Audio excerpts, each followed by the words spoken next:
ये है अपना चार्जिंग कनेक्टर। चार्जिंग कनेक्टर से जैसे ही चार्जिंग इनपुट किया, इनपुट करने के बाद चार्जिंग जैसे इनपुट हुआ तो इसका कनेक्टर के से सब बोर्ड पर होते हुए B2B कनेक्टर पे चार्जिंग का वोल्टेज आया। चार्जिंग का वोल्टेज कितना है?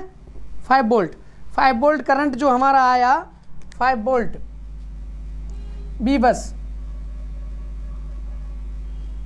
बस करंट आने के बाद B2B कनेक्टर से जैसे ही आएगा सबसे पहले कहाँ इंटर होगा?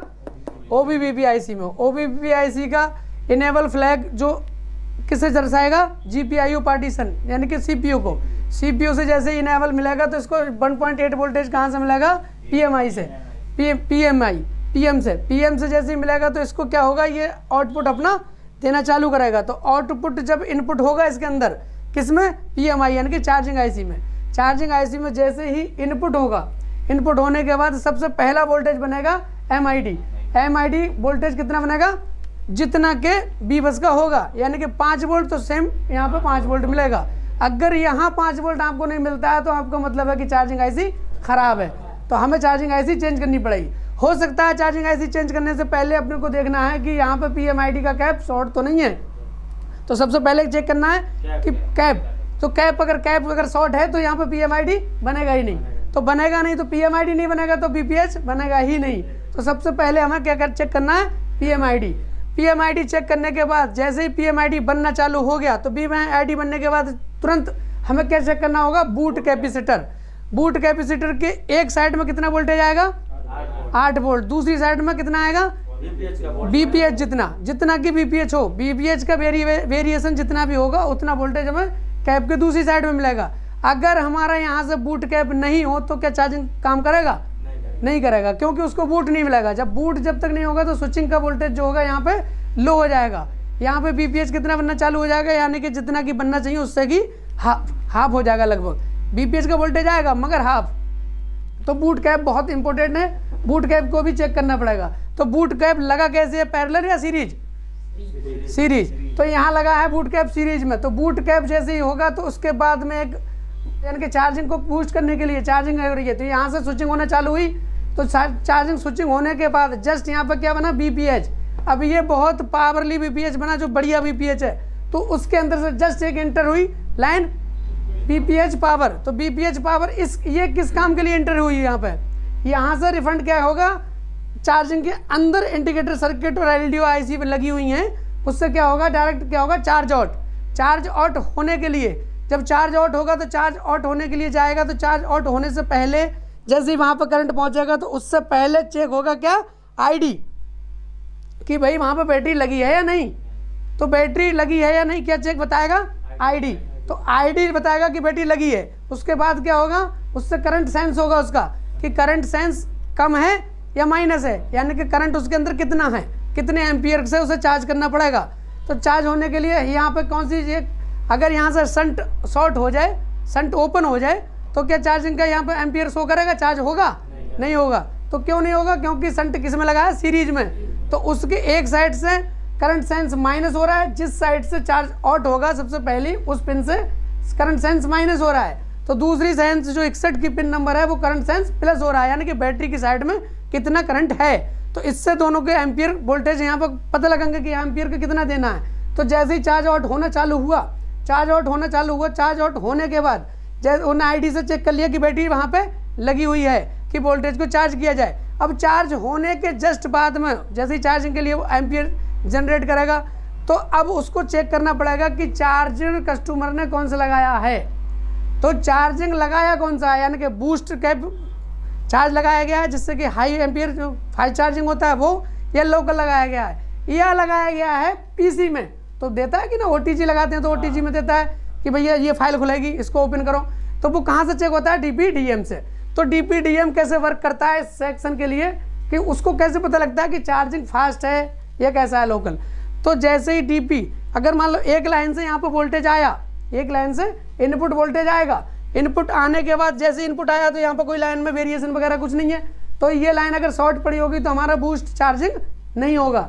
तो हमारी ये लाइन दोनों क्लियर होना चाहिए। कहाँ से लेके? यहाँ से DPDM से लेके नीचे चार्जिंग कनेक्टर तक। तो चार्जिंग कनेक्टर के जस्ट उस पर एक वोल्टेज आया, मान लो यहाँ से 1.8 का सिग्नल आया, 1.8 का आया या वेरिएशन हो सकता है कि थोड़ा कम हो। तो यहाँ पे जब एक पिन से आया तो चार्जिंग के अंदर भी पिन जुड़ी हुई है, किससे? डाटा केबल और यूएसबी से चार्जिंग आपस में कनेक्ट है। तो चार्जिंग के अंदर भी एक सर्किट बना हुआ है जो कि DP-DM ये है, और इसमें से कॉइल होते हुए वापस रिटर्न आता है। यानी कि ये अगर मान लो DM है, DM तो ये क्या है? DP। तो इसमें से करंट गया और चार्जिंग के अंदर एक IC लगी है जो चार्जिंग एडाप्टर के अंदर लगी हुई है, उसमें से क्या हुआ? इधर से वोल्टेज गया। अगर मान लो इनपुट ऐसे करके हुआ 1.8 वोल्ट, तो आउटपुट भी इसी में से होगा ना। तो अगर यहाँ पर 1 वोल्ट इनपुट हो रहा है इसमें, तो 1 वोल्ट ही आउटपुट थोड़ा सा मिनिमाइज होकर कम होगा और यहाँ से आउटपुट होगा। जैसे ही यहाँ से आउटपुट इसको मिला तो उसने चार्जर की इंफॉर्मेशन रीड कर ली कि चार्जर तुम्हारे अंदर लगा कौन सा है। अगर यहाँ लगा हुआ तो मान लो PC से कनेक्ट होता है फ़ोन, तो क्या बोलता कि आपका फ़ोन जो है PC से कनेक्ट है, कि आप उसको सिम डिवाइस को यानी कि उसके जो SD कार्ड लगा है उसमें शो करना चाह रहे हो, तो वो इससे होता।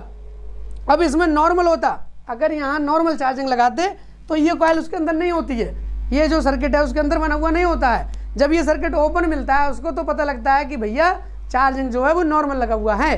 तो नॉर्मल का मतलब है कि अब उसको चार्जिंग नॉर्मल तरीके से करना है। तो नॉर्मल तरीके से चार्ज करने के लिए क्या होगा कि बस नॉर्मल सी चार्जिंग चलता रहेगा, 0.6 से चलेगा। अगर आपका ये सर्किट ठीक है तो यहाँ से इनपुट गया, जैसे इनपुट हुआ तो तुरंत फीडबैक में यहाँ पे उसको आउटपुट मिल गया। मान लीजिए यहाँ पे इसको इनपुट मिला 700 मिली वोल्ट, ठीक है, मिली वोल्ट। अब जब 700 मिली वोल्ट इधर से गया तो 700 मिली वोल्ट यहाँ पे मिल गया। जब 700 मिली वोल्ट यहाँ इसको मिला, जब इसको मिला तो इसने चेक कर लिया कि भैया चार्जिंग जो है वो अच्छी क्वालिटी का लगा हुआ है, आपकी जितनी पावर है आप उसी तरीके से इस फ़ोन को बूस्ट करा सकते हो, उनके चार्ज करा सकते हो।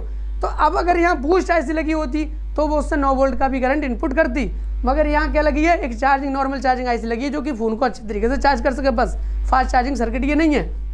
फास्ट चार्जिंग सर्किट जो होगा उसका सर्किट में डबल IC भी लगी होती है और एक सिंगल IC भी जो अधिकतर यूज हो रही है BQ आज के सेटों में, तो BQ IC होगी। यहाँ पर हमारी नॉर्मल IC लगी हुई है। तो इसने देखा कि अब तुम्हारे अंदर जितनी कैपेसिटी है फ़ोन को चार्ज कर सकते हो, तो इसने क्या किया? BPH के जरिए अंदर से ट्रिगर कराया और उसका करंट सेंस किया कि बैटरी बाकी में बहुत डिस्चार्ज है, उसको चार्ज किया जाए। तो चार्ज होने के बाद जब यहाँ से चार्ज होना चालू हुआ, आउटपुट हुआ, तो आउटपुट होने के बाद अब उसने करंट को देना चालू किया 2 एम्पियर से, 2 एम्पियर या 2.5 एम्पियर से फ़ोन को चार्ज करना चालू किया। जब 2.5 एम्पियर से फ़ोन चार्ज होगा तो चार्ज होने के बाद जैसे ही उसको पता लगा क्या कि बैटरी के अंदर क्या लगा है? थर्मल। तो थर्मल बैटरी के अंदर क्या उसको नेगेटिव उसको सेंस करेगा कि बैटरी कितना हीट हो रही है, यानी कितने परसेंटेज तक बैटरी चार्ज हो रही है। तो जितनी जितनी बैटरी चार्ज होती जाएगी बैटरी उतना हीट होती है। बैटरी चार्ज करते हुए देखा होगा कि अगर डायरेक्ट चार्ज करते हैं, बूस्ट करते हैं तो बैटरी हीट होती है। तो बैटरी हीट होगी तो हीट को इसके अंदर क्या लगा है? बैटरी के अंदर भी एक रजिस्टर लगा है जिसे बोलते हैं NTC। तो NTC जैसे ही उस पर टेम्परेचर, मैंने आपको बताया कि टेम्परेचर जैसे ही NTC पे कोई हीट पड़ेगी तो वो अपने वैल्यू को डाउन करेगा। तो जैसे ही वैल्यू को डाउन करेगा तो यहाँ पर सर्किट क्या बनेगा? जैसे ही सर्किट का इसका इन्फॉर्मेशन कौन ले रहा है? थर्मल से देखो इन्फॉर्मेशन क्या है? रिवर्स वाइज में क्या थर्मल का रेफरेंस जा रहा है, किसके लिए? IC के लिए। अब IC किससे कनेक्ट है? CPU से। तो ये सब कुछ आपस में रीड इन्फॉर्मेशन कौन कर रहा है? CPU। तो CPU को जैसे ही पता लगा वाइज में इस लाइन के जरिए कि भैया थर्मल का रेफरेंस आ रहा है कि बैटरी बहुत ज़्यादा गर्म पड़ रही है, बैटरी को थोड़ा एम्पियर जो है कम दिया जाए। तो यहाँ पर क्या करेगा? फिर वो जब तुमने देखा होगा कि बैटरी जैसी चार्जिंग बढ़ती रहती है, जैसे ही वोल्टेज बैटरी का बढ़ता रहेगा, चार्ज होने के करीब जाएगा तो एम्पियर उसका घटता रहेगा। कभी जब शुरू में लगाया तो हो रहा था 2 एम्पियर से चार्ज, फिर जब जैसे 50% 60% से ऊपर पहुंची बैटरी तो ये 1.5 एम्पियर से होने लगा, फिर और ऊपर पहुंची तो और एम्पियर कम करने लगा। तो वो कौन करता है?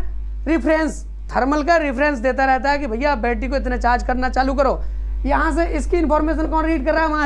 मास्टर कह रहा है ठीक है, जैसा वो कह रहा है वैसे काम करते रहो। तो जैसे ही वोल्टेज घटता रहा, जैसे ही वोल्टेज बढ़ता रहेगा एम्पियर वहाँ डाउन होता रहेगा, जैसे ही डाउन होता रहेगा एम्पियर और वोल्टेज अपना बढ़ता रहेगा। तो इस तरीके से चार्जिंग सर्किट काम करता है। यहाँ पर किसी को अगर कुछ समझ में नहीं आया हो तो दोबारा पूछ लो।